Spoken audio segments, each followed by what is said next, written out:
80 les faire eux. Et il sait aussi qu'il aura un adversaire, pas facile. Oh là! Le président de la République, il faut bien se représenter en 1980. Et donc pour cela, dès sa démission, on est au mois d'août, on est en mois d'août 1976, il va se construire Laisse la chaise de papa. à sa main et Non! idéologique très clair. Tournez! En décembre 1976, c'est le RPR. Regardez cette image de la fondation du RPR, on est au mois de décembre. L'idée est gaulienne. Il a un parti entouré d'hommes fidèles, parmi les premiers, il y a tous les sacrifices, il y a Charles Pasqua, il y a Alain Juppé, il y a un jeune Jean-Luc Barretti, en décembre 1976, et il va définir une identité politique, en gros, un gaullisme social, et socialiste. Jacques Chirac et les députés RPR Des claques. le gouvernement Des claques. considèrent comme Ça doit être là. le RPR, J'étais te claque. l'État Ça doit être là. très attaché à la souveraineté nationale globalisée, et la souveraineté nationale va trouver un thème pour affronter Giscard. Des claques. Non. Et la question européenne, on nous dit qu'il va Calme. devenir un très grand européen, Jacques Chirac, à l'époque, il est très hostile à la construction européenne. Il a un accident de voiture en 78 pour aller à l'hôpital, à Cochin. Il va lancer, comme on peut faire un concours, un appel, c'est l'appel de Cochin, un appel très dur sur la construction européenne. Il va codifier l'UPM, le parti créé par l'adversaire Giscard, le parti de l'étranger, parce qu'il défend davantage Bruxelles que Paris entre les deux hommes. C'est clair, à ce moment-là, la guerre est déclarée. Et Jacques Chirac a un parti, le RPR, une idéologie, le gaullisme social et souverainiste. Il ne lui manque plus qu'un royaume pour asseoir son autorité sur la droite. Conquérir Paris, c'est l'objectif principal des municipales qui se profilent. Nous sommes en 1977. Avec Chirac pour Paris, Chirac pour Paris, tous unis, les amoureux de Paris sont unis, tous unis. Il est difficile de connaître un homme politique lorsqu'il n'est pas en représentation. Nous avons fréquenté longuement Jacques Chirac. Que dire? En tout cas, c'est un félin. 1m85, 85 kg. Il a le charme et les coups de griffe de grands fauves. Cette élection municipale à Paris est une élection politique. Et si demain, la coalition socialo-communiste l'emportait Défaire. ici, Ouais. à Paris, Défaire. les Défaire. journaux du monde entier titreraient « Paris est tombé ». Eh bien, décidément, M. Chirac dit n'importe quoi. Il veut se servir de Paris comme marchepied. Vous êtes, M. Chirac, un conservateur. Peut-être même autoritaire et brutal. Pourquoi pas? Au point où on en est, il ne faut pas lésiner. Et c'est tellement On vrai. dit toujours, c'est chez tellement moi, vrai. plus c'est gros et mieux ça passe. Tous les arrondissements de la capitale seront de droite. Et à l'époque, c'est une vraie droite. La mairie de Paris, ça lui va comme un gant. Il est le roi de Paris. Sur le plan politique, c'est incroyable. 18 ans maire de Paris. Nous reviendrons sur les analyses, les commentaires tout à l'heure. Voyons tout de suite les résultats que je vous rappelle. Valéry Giscard d'Estaing, 28-27. François Mitterrand, 25-87. Jacques Chirac, 17-96. Chirac a dit dans ses mémoires, à un moment, quelque part, je ne suis pas rancunier. Alors ça, en psychologie de base, ça s'appelle un déni. Il est bien sûr très rancunier. En tout cas, envers Giscard, il l'a, juge-t-il, maltraité. Et en 81, il prend sa revanche. Dès le lendemain du premier tour de l'élection présidentielle, j'ai fait savoir qu'à titre personnel, je ne pourrais que voter pour M. Giscard d'Estaing. Ce qui est quand même un message très clair. Il aurait dû appeler les électeurs à voter pour Giscard, il ne l'a pas fait. Mon devoir est donc de renouveler mon appel aux Français pour qu'ils réfléchissent à la gravité du choix qu'ils vont faire. Et je souhaite que, comme moi-même, ils aient conscience des risques que l'élection de M. Mitterrand ferait courir à la France. Et il y a Des tracts distribués par les militants RPR, appelant à voter Mitterrand. Voilà, c'est clair. D'ailleurs, Giscard le savait, parce qu'il dit les permanences RPR ont préparé des tracts contre moi. Il va faire élire la gauche, tout simplement. Au revoir.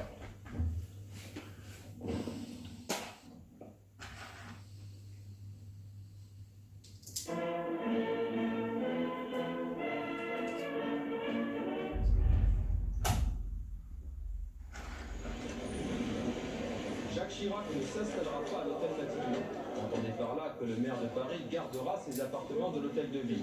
Il n'ira rue de la Reine que pour travailler dans son bureau de Premier ministre, comme il l'a fait ce matin à 9h30. Il y a ceux que l'on reconnaît et ceux pour lesquels les photographes ne se hasardent pas à donner de nom. Vous le voyez, l'ambiance était plutôt décontractée à l'extérieur. Ce n'était pas du tout le cas à l'intérieur de l'Élysée. Atmosphère silencieuse pour le premier face-à-face Mitterrand-Chirac. Le Premier ministre entouré de Charles Pasqua et François Léotard. Le président, pour sa part, encadré par Édouard Balladur et André Giraud. Tous les visages étaient très tendus. Ou comme ça. Une image tout à fait historique. C'était inconnu sur la Ve République, cette cohabitation, donc il a trouvé que c'était sûrement une épreuve. Et après, assez rapidement, les relations entre les deux se sont dégradées naturellement. Monsieur le Premier ministre, vous jugez également que c'était un bon affaire ? Si vous permettez, il y a une conférence de presse, bien entendu, M. le Premier ministre est là, et tout à fait normal qu'il se lève, mais il n'y a pas deux conférences de presse à la fois. Donc, nous verrons à nous répartir les réponses. Mitterrand l'humilie lors des sommets internationaux. Il n'y a que lui qui doit parler pour la France. Il n'y a qu'une voix de la France. Ceci est dit une fois pour toutes. Moi, je continue de vous appeler Monsieur le Premier ministre, puisque c'est comme cela que je vous ai appelé pendant Oh, c'est un 2 stylo, ans, et que vous l'êtes. Eh bien, en tant que Premier ministre, François vous êtes exécutif, Mitterrand. et c'est bien juste de vous dire de très réelle qualité, ce n'est pas celle de l'impartialité ni du sens de la justice dans la conduite de l'État. Permettez-moi juste de vous dire que ce soir, je ne suis pas le Premier ministre, et vous n'êtes pas le Président de la République. Nous sommes 2 candidats à égalité et qui se soumettent au jugement des Français, seul qui compte. Vous me permettrez donc de vous appeler M. Mitterrand. Vous avez tout à fait raison, Monsieur le Premier ministre. Et Mitterrand l'a cloué. Vous avez tout à fait raison, Monsieur le Premier ministre, qui était à la fois ironique et qui a montré à Chirac que c'était Mitterrand qui menait la danse dans ce... alors a suivi une dramaturgie incroyable à propos de l'arrestation d'un terroriste qui s'appelait Gorgi. Voulez-vous vraiment contester ma version des choses en me regardant dans les yeux? Dans les yeux, je la conteste. Chirac m'a regardé et a levé les yeux au ciel en me disant il manque, enfin ça voulait dire mais Mitterrand manque comme un arracheur de dents. En réalité on ne savait pas qui mentait, mais je crois bien que Jacques Chirac avait raison. Allez Camille, on fait une deuxième hypnose, on est donc le 29 avril 88, lendemain de ce fameux débat où Jacques Chirac vient recevoir une petite leçon politique. Qu'en disent les journaux de l'époque? Dans les journaux à l'époque, ce n'est pas tant Chirac qui est critiqué, mais c'est la brutalité de Mitterrand qui est mise en avant. Regardez cette une du quotidien Paris, le face-à-face Chirac-Mitterrand. Sans merci, on peut lire un petit peu plus bas dans l'article. L'actuel président de la République a souvent eu recours au mépris. Et dans le journal Le Monde, on peut lire à peu près la même analyse. Je cite, l'insaisissable et implacable distance du dédain en parlant de François Mitterrand. Alors, les journaux de l'époque soulignent aussi la grande audience du débat. 30 millions de téléspectateurs. Pour se rendre compte, c'est 2 fois plus que le débat entre Emmanuel Macron et Marine Le Pen. C'est vraiment très important. Quelques jours plus tard, Chirac va perdre. Jacques Chirac va perdre largement. François est réélu avec une large avance, 53,9% des voix. Et Bernadette Chirac aurait eu ce commentaire, je la cite, les Français n'aiment pas mon mari. Jean-Louis Debré, vous dites la Je même ne chose? commande jamais ce que dit ma mère. Mais vous, à l'époque, Jean-Louis Debré, qu'est-ce qu'il se dit? Les Français n'aiment pas son ami? Le combat politique est un combat difficile et il a perdu devant un personnage François Mitterrand, je crois d'ailleurs mentait Sur l'affaire bien, Berger. mais la politique c'est un combat, c'est un affrontement et dans l'affrontement, Mitterrand a été royal. J'ajouterais, je pense qu'une des raisons de la défaite de Jacques Chirac, c'est que le Chirac de 88 est un Chirac un peu enfermé, pour le coup, à droite. Sans doute, le libéralisme de Balladur, qui n'est pas le sien, entre nous soit dit, je parle du libéralisme, Balladur non plus d'ailleurs, mais c'était pas du tout, c'était pas ça, il est enfermé, il n'est pas rassembleur. Et comme par hasard, d'ailleurs, beaucoup de voix de Raymond Barre vont se reporter sur François Mitterrand. C'est au-delà de ce débat. Je pense que le fond de Chirac n'est pas encore accompli, finalement. C'est pas par hasard qu'il gagne en 94. Oui, c'est très vrai, parce qu'en politique, il faut être lisible. Et à ce moment-là, Chirac n'est pas lisible idéologiquement. On ne sait pas s'il est... Et donc, Mitterrand est lisible, et il est rassembleur. Chirac n'est pas encore lisible, et il n'est pas rassembleur. Il n'est pas encore le Chirac qu'on a connu. Et on se construit progressivement en politique, vous verrez ça plus tard. en journalisme aussi. C'est ce que je voulais dire. Eh ben, ça me rassure.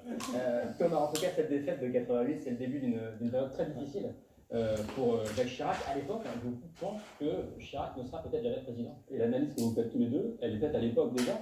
On se dit en 88, il est un peu cuit, Chirac c'est fini, il n'y arrivera pas. Les jeunes, notamment du parti, de l'UDF comme du RPR, se disent la faute c'est la division. C'est Barre, Giscard, Chirac, les barons n'y arriveront pas parce qu'ils sont divisés, et vous avez 12 jeunes élus, Quadras, souvent maires de grandes villes de province, qu'on appelle les rénovateurs quand on les aime bien, les salopards quand on les aime pas, qui vont se réunir pour essayer de dégager cette vieille classe politique. C'est une grande classique en politique, en journaliste aussi peut-être. Karim, je ne sais pas, et Juppé va veiller au grain et va menacer les exclure, ça va du coup un peu calmer le mouvement, mais un an plus tard, en 90, bis repetita, désormais, c'est l'un de ceux-là, Philippe Séguin, qui va s'allier à la surprise générale, à Charles Pasqua, encore une fois, pour dégommer une candidature Chirac potentielle pour 1995. Là, à nouveau, Alain Juppé met de l'autre chose, redevient majoritaire au sein du parti avec Jacques Chirac, préparant l'unité du parti, parce que Chirac a retenu 2 leçons de son échec de 88 et de ce qui s'est passé après. La première, c'est qu'il faudra faire une unité. Et puis la deuxième leçon, il a aussi repris qu'il ne fallait pas être à Matignon si on voulait devenir président de la République. Et à l'époque, le deal était pour Chirac, à Balladur, donc Matignon, à l'Élysée, 2 ans plus tard, tout se passe bien. Mais entre les 2 années de 30 ans, comme on disait à l'époque, ça ne va pas se passer comme prévu. Boosté par les sondages, Édouard Balladur défie un Jacques Chirac qui est, lui, dans les bas-fonds de la popularité. Regardez, nous sommes en janvier 1995. Quoi qu'il arrive, je dirais jusqu'au bout dans cette campagne présidentielle, M. Chirac.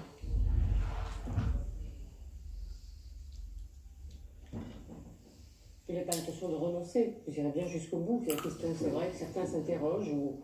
Vous parlez sérieusement ou vous faites de l'humour? De temps en temps, détermination, quoi qu'il arrive.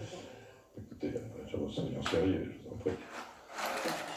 Merci beaucoup. Jacques Chirac, c'était au début. Tous les gens rejoignaient Édouard Balladur, nous étions seuls, nous étions les derniers des Mohicans, et les gens nous prenaient en pitié. Je me souviens, on avait des réunions tous les lundis matins, à 9h, et le moment d'avant la réunion, avant l'arrivée de Chirac, nous étions souvent très déprimés.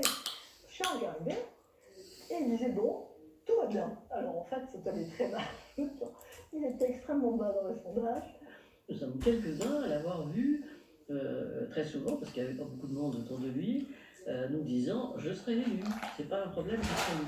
Et on se disait, mon Dieu, il y croit, mais alors il est donné comme battu. Il a vraiment Balladur domine tous les sondages, ils ont la 14%.